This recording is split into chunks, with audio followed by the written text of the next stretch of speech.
Long back, I made this post on my YouTube channel where I promised that in my next video, I'm going to show you how to establish integration of the HashiCorp's Vault, a secret manager in your application. And I said that I'm going to make it look like a child's play. So in this video, I'm here finally with that solution. So let me tell you why this video is important to you, because these are the solutions from the HashiCorp. So if you are not aware, like HashiCorp is the leading solution provider for your deployment and the infrastructure related solutions. These are the solutions which the big product companies actually leveraging. When we talk about the large scale application with the millions and billions of users, these are the solutions that you need to put in a place so that your application can be very performant. So here in this video, the focus is going to be on a vault. Now, why I'm making this video, because I observe on the internet there is not enough resources. Like the HashiCorp documentation is awesome. It is a really awesome, but only if you have 200 IQ. So this is the page for the vault integration. It is hardly like very small page compared to like 5 or 6 paragraphs maybe, and this doesn't give a complete idea that what exactly one need to do. It is not a stepwise document, and there are very rare blogs and the article presents which are pretty outdated. Now before we start with the actual topic, I want to humbly request, if in any way you find my content helpful, then please subscribe to my channel. That really gives me a boost to make a similar kind of a content in the future. Okay, so what exactly we are trying to do? What is the problem that we are trying to solve? So this is what I am doing here, and this is the diagram, architecture diagram that I have. So what we are doing here is I have my Node.js application. Okay, it can be any JavaScript application that I have deployed in the Nomad cluster. Now, how to do that and what is the significance of it, I have explained that in a really detailed way in this video that you will see here. So I highly recommend you watch that.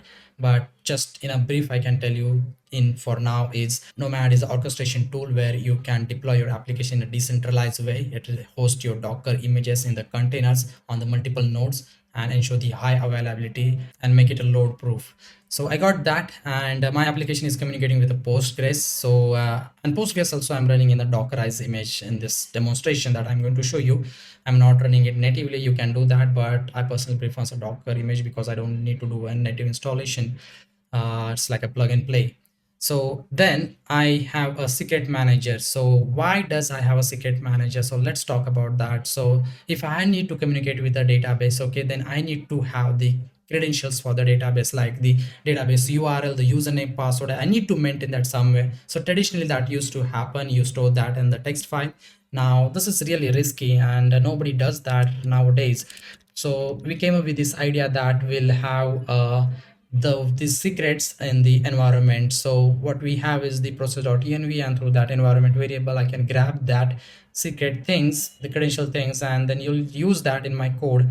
Now that also need to sit somewhere, right? If you have the environment variable, you need to set that. So typically we can do that with the .env file and where we put those things, and that's a solution we have. But if you think precisely, this is the same thing like what I have before. I used to keep them in a text file. Now I have them in the .env file. Developer or the who your person who has the access to a source code basically have access to your credentials.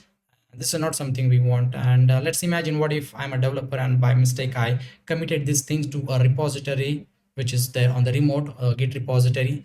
Then whoever have access to the repository basically have access to a credential, and this can mean a really large scale security breach for your project, for your organization.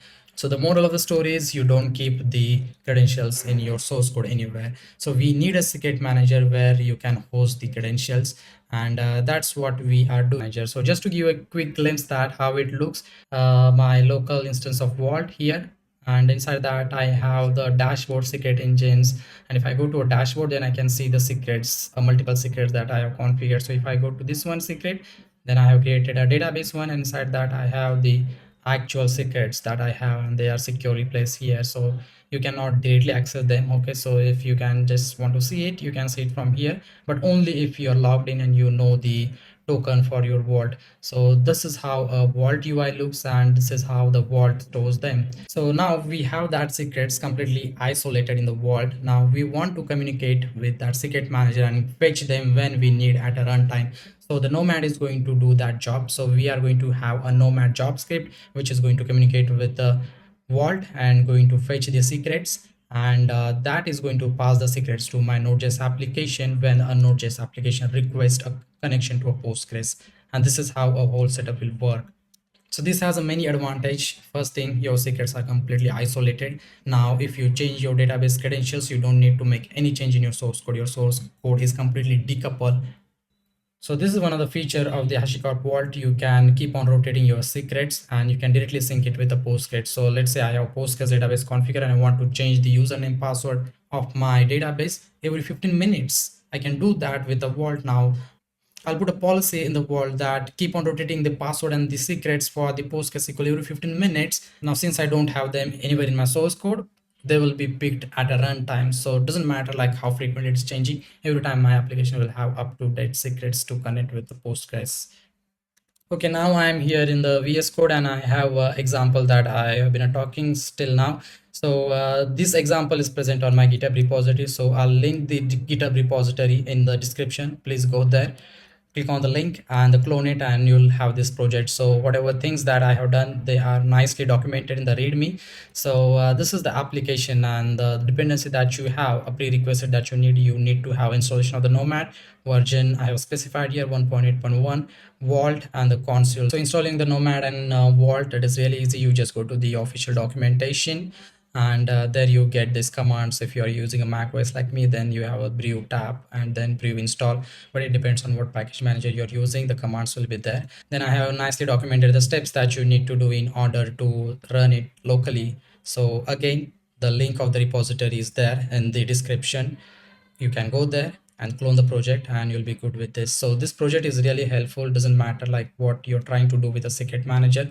If you just need to like put some different credentials there, not the database or something else, maybe your API keys, some tokens, you can use a vault for that purpose. Anything which is sensitive and the secret, you can host that in the vault and then grab in your application. But this project is the base of that. This is the foundation. This project will help you to achieve that. You can customize it in any way. You can extend it as per your need, but the base that you need, this project, this video is going to give you. So this is the continue project. I already showed some part of it in my another video, a Nomad integration. So I highly recommend you watch that if you want to know how to deploy your application in the Nomad. That is a really good source for that.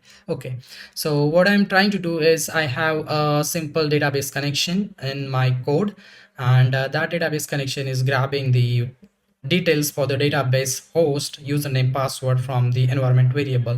Let me show you how this looks. So let me first spin up the database. So if I go to a package JSON, I have a yarn command for same. So I have a yarn postgres start. So this will spin up my Postgres database. So I'm running the Postgres in the Docker way. So as you can see that this happened really quickly. I don't need to install the Postgres installation. I don't need to install Postgres on my machine. This is the advantage of the Docker. I think that's why I love it. You just plug it, you use it, and if you don't need it, you just destroy the image. That's it. You don't need to handle the installation and the bloat up your system with too many things. So my database is up there. Now if I do a yarn dev simply, then you can see that this application started running script over here in the database connection script. So what I'm just doing is a simple database connection. And let me show you a negative case. If I have something wrong here, maybe I don't have a correct host, then this thing is supposed to fail. So if I intentionally put the wrong host, then you can see that the error message that I put here, that something is fucked up, the address is not found. So that means that the host is wrong or something. So it is grabbing those things from the env. That's what I was trying to show. Now we want to do three things here. First thing, I want to dockerize this image and deploy that in a Nomad. Second thing, I need to write the Nomad HashiCorp configuration file so that I can create a job for this application and can deploy that. Third thing, I want to configure the vault with the secrets that I need. I want to put the secrets there. And finally, I want to integrate all these pieces together. Now you might be getting idea like why this is important. There are multiple things happening and you need to establish this. This is the whole ecosystem. And if you want to make a best out of it, you have to integrate that in a delicate fashion. So the second thing I want to do is I want to start my console and the Nomad. So console is a discovery tool. Consider it as like a dependency, a prerequisite that you need to have before you run your Nomad. So let me do that. So I have a yarn console start. So I'll simply hit this thing. So I have simplified a lot of things. As you can see in the command, I'm hiding the actual complexity of the actual commands and just doing that with a yarn script. So I will run the console start, and this time it is up. Okay, so console is up. Now I want to make my nomad up. So again, I have same thing, nomad start here. So yarn nomad start will spin up the nomad. So let's do that. Nomad start. So nomad is up. Now I can verify this if I go to my browser and go to the port number localhost 4646. So this is my nomad which is running there. I don't have any job, which is we have by default, so this is good. The third thing that I want to do now is I want to set up the vault. So the reason why I'm able to like do these things and my things are running, because I have the installation of the vault, nomad and the console already in my system. And what I'm doing is I'm just simply turning on the services. So you need to have the installation. Again, if you want to like know how to install that, there is a really nice documentation for that on the official website of the HashiCorp. So just like the set of commands that you need to do. So installing the things, let me tell you, it is a cakewalk. It won't be a much hassle. You will be able to do that blindly. So okay, let's do yarn vault start, and this will start a vault. Now this is running in a dev mode. Okay, so they recommend that you don't run it in a dev mode. I'm showing this on my local. I don't want to like set it up on the different instance, but just remove this flag dev, and it would be fine that you will have it in the whatever instance that you're running QA production. And remember this thing, this is the token. Okay, so you need to have this token, because when you log into your vault like this, you need to have a token. So let me refresh this. First time, this is the login screen which you see on the vault, and if you have to pass a token there, so this token what I put here, token id equals to root, this is what I type here. I type a root, and this will allow you to log in. Now there are multiple methods, like you can go with the username, ldap, okata, jwt, oidc, radius, github. So I'm not going to talk in detail about that. That would be a separate detailed topic of discussion. So with the token you can sign in, and then you can see the secrets. Okay, token. So vault login will log me in, and then finally I'm gonna add the secrets into my vault. So this is the actual step. Okay, till now what I've been showing is just like the spinning up the instances of the nomad console vault, but this is the exact step where we are putting our secrets, our credentials in our secret manager. So yarn vault credential add, this thing is going to add the database credentials what I have for my Postgres, like the host name, the port, the username, the password, and the database name, all those things in the vault finally. So just to show you, I intentionally deleted my secrets which I already created, because I want to show you guys how to create them from a scratch. So I have this command here, vault credential add. What exactly it does is vault kv put, then the secret database and your actual secret. So you have to put them in the key value pairs. You can give the n number of secrets there, whatever you are using. And this path, actually what I have passed here, secret database, again something custom that you can put. In my case, I just put secret database. You can like customize that in the way you want. So I just added them from the command line. So if I do refresh here, this time I should see them. So as you can see in the secret, now I see them, which was not there previously. So in the database, as you can see, the current secret version age 1 minute ago it has created. I created them from the CLI. You can also create them from the UI here. So there is a create new version. If you click on that, you can like update these things on the fly here, and it will create a new version for that. So it maintains that history. So if you want to go back and see, okay, what was the value for the secret previously, you can still get that. So it creates a version and then updates it, not just like update in the single copy. There are multiple versions of it. Now the next thing and the important thing that we are doing now is to read that secrets from the vault and pass it to our application. So remember the diagram that I was showing, this part is what is now we are talking about. This is the actual integration. So till now we have this part already. We have an application which is communicating with the Postgres locally. Okay, the secret manager that we just configured a moment ago, we put our database secrets in there. Now this is the part that we have to do. We have to deploy our application in the Nomad cluster. Till now, if you see our Nomad cluster is, there are no jobs. We have not deployed our application there as a Nomad job. It's completely empty. Okay, second thing, while we do that, we have to establish a connection with the vault so that it can grab those credentials on the fly and then pass it to our application. Okay, so all these things are going to happen in our HashiCorp configuration file, which I have here. So what we are telling is data center is the data center one. Okay, so this information we actually get from the Nomad. So if you go to the clients and the data center, then you will get an idea about like what is the DC1. So this is the DC1 data center. And what I want to do is I want to deploy this application in the DC1. That's why I put the data center one address on which my vault is running. Okay, so since we are talking about communicating with a vault, we need that information about a vault, like what exactly you need.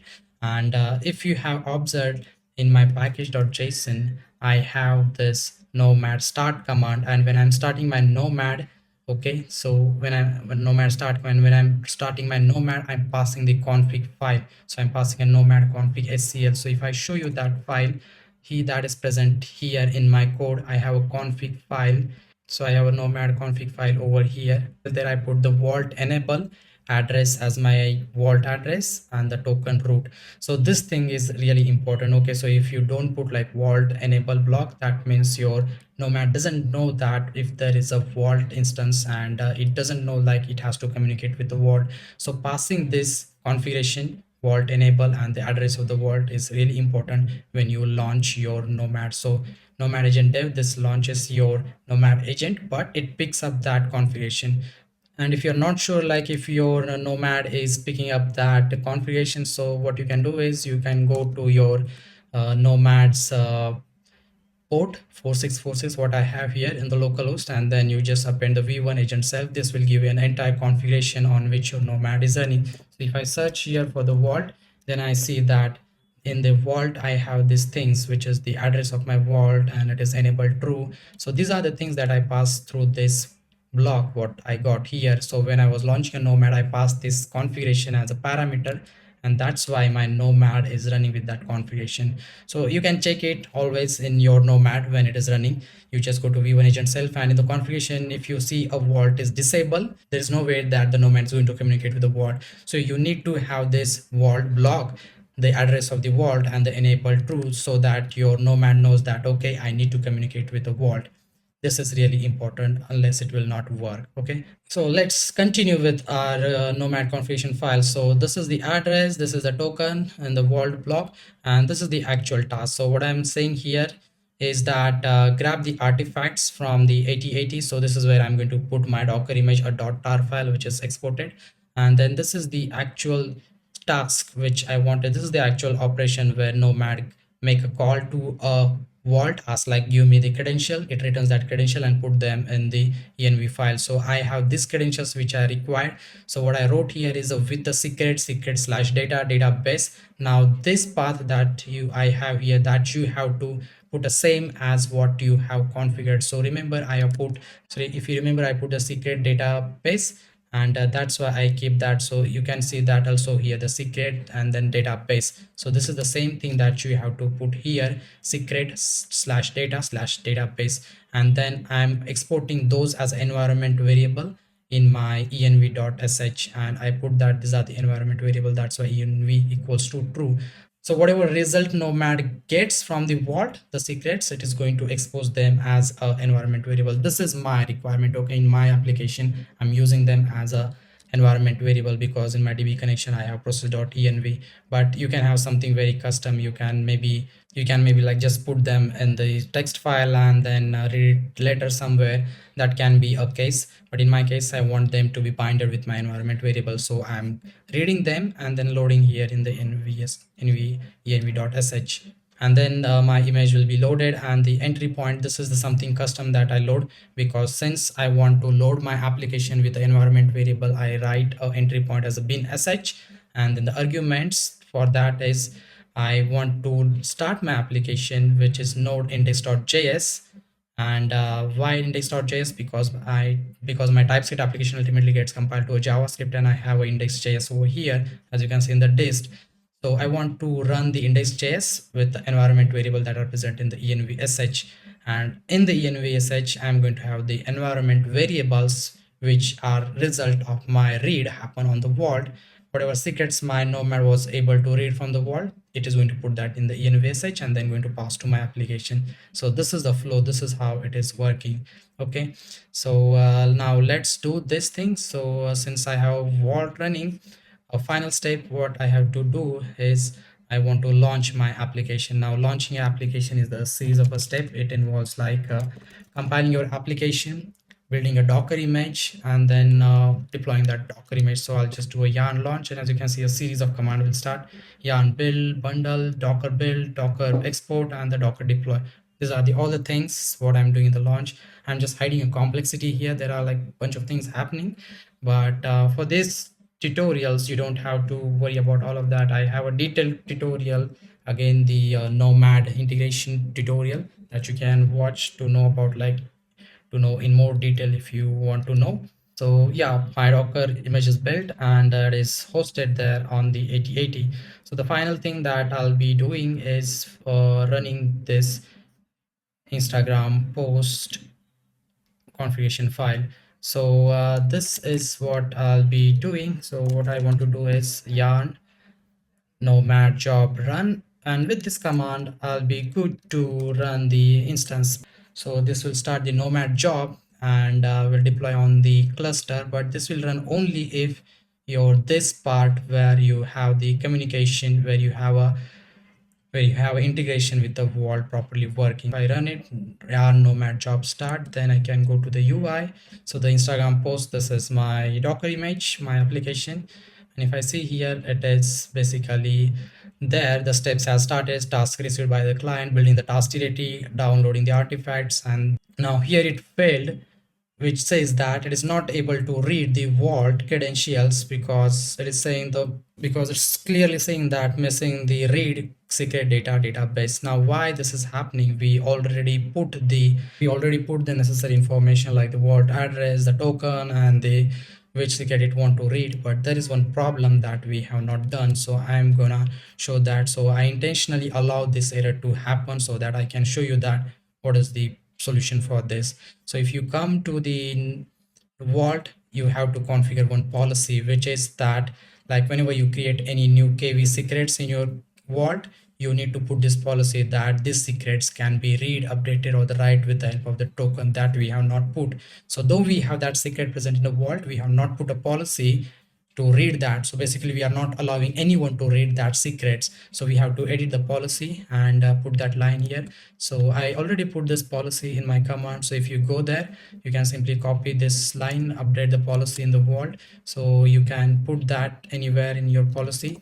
So now I updated a policy that secret slash data database capabilities read. That means I want my secrets to be read by someone. I want my secrets to be read by a client. I want my secrets to be read by some different entity, which is Nomad in our case. Now this path, what I hear, secret slash data database, it depends on what you have configured and what you want. So in my case, I put them since in the secret slash data database. That's why I put it, but it depends on whatever you have. So I'll save this and I will stop the Nomad job and will launch it again. Nomad, and I'm there. And this time it started to pull that and the artifacts are downloaded, building task directory, and the task started by the client. So I didn't get that missing read from the vault this time. So it's all that. So this is the cause. Actually, I intentionally wanted to show you that this is the policy that you want to put. If you don't put that policy in your vault, then it is going to fail. So this is the important thing. I intentionally wanted to show you an error that appears if you don't put this policy, and then wanted to put a policy and explain you a reason why we need that policy. So this looks good. I have my Nomad job running, and the status, it shows the running, which is fine. And if I go to a logs, and let's see if my application is actually running and it is receiving the things that I put in my secrets.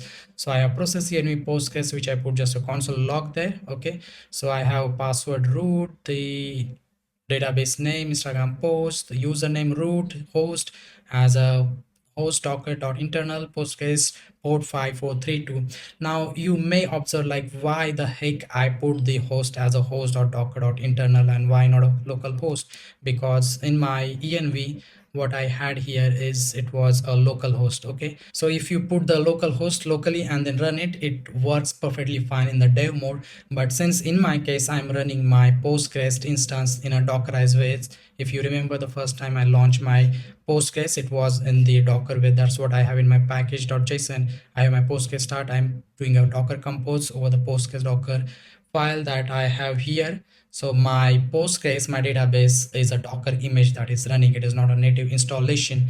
And what we are doing here in this scenario is my application, which is entire Docker container, is interacting with another Dockerized image. So PostgreSQL is a Dockerized image, and my application, which is also in a Docker image, it's trying to access that. So if I try to put just a local host there, then it doesn't work actually. And if I put a localhost, it refers to a something different. It is not able to identify like where exactly a Postgres where exactly a Postgres is located. So that's why we need to put a host.docker.internal, which internally points to the internal network where that Postgres is running.